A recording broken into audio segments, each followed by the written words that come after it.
Okay, so this is going to be sort of a 2-in-1 product session, and what we're going to talk about today is bass strings. Yay! Everybody's favorite bass strings.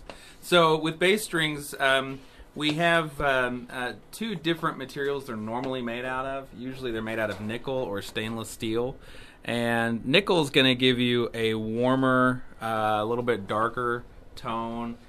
Real popular for like rock and roll players, old school rock. Some like modern players still use them. They're punchy, they're good sounding, but it's probably the top selling type of bass string is nickel. But then we also have stainless steel, and stainless steel is a lot brighter sounding. It emphasizes a lot more of the upper harmonics, so you get a lot more of those treble frequencies. These are really popular with like certainly like funk players, guys who slap a lot. Marcus Miller, those kind of guys. They love these types of strings because when they snap and pop those strings, there's lots of that high end tone there. So that's basically the two different materials. This brand's a new brand that we're carrying, and these actually come from me. But Fodera is a high end bass. Well, these strings are strings they make themselves. They're made in the U.S. It's in Fodera's string factory. They're not made for them by anybody. They own the factory, and they buy all the raw materials. They wind them, and what you end up getting is a really high quality, really comfortable feeling string. But they are excellent strings, and I've been using them on miscellaneous basses that I have, and they sound great. Especially the nickels are real punchy and they're real smooth. They almost feel like a coated string. Like the quality of materials they use and the winding's so tight that it almost feels like it's coated even though it's not. So it's a really comfortable, easy to play string, and they sound great. Any of these that you see that say Tapered B, that just means that on the low B string, which on a 5-string bass, the thickest string is a B string. It has a little more, it has less winding over the point where it crosses over the saddle. And then actually, let's show that real quick just because it's worth seeing.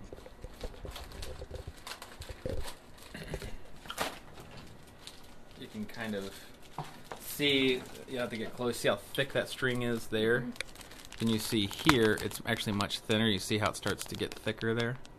That's what we call the tapered core string. Oh gosh, don't do that. Someone's going to throw up after that. A tapered chord string makes that low B string sound, seriously dude, makes that low B string sound a lot clearer. And normally on bass strings, they don't do that. And then another difference would be what we call an exposed core string. And that's what this is. That means that's the actual core of the string that the rest of these windings are wrapped around. And this gives you an even clearer fundamental.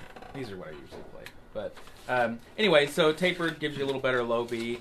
Certainly if a customer comes in and they're talking about like they're playing a 5-string bass but the low B just seems too loud or too boomy or whatever, they should try a tapered core string or even an exposed core string. So if they want to try an exposed core string, you have to come get me because these aren't on the sales floor. So, but these are both in 4, 5, and 6-string sets. So. We're a little bit late, but you said that nickel was the most popular. Would you say nickel-plated steel is probably the more popular of the bass strings? I know the Doderos are primarily that, and that's what we sell most of. It's not just a pure nickel string, but a nickel-plated steel. That might be right. I'm going to have to plead ignorance on that one, because I don't know exactly for sure. A lot of times with nickel-plated steel is, I think, our most common string. Okay. Like with electric strings, it combines both the punch and warmth of a nickel, but also the sparkle of a stainless steel. That makes sense. Mitch out.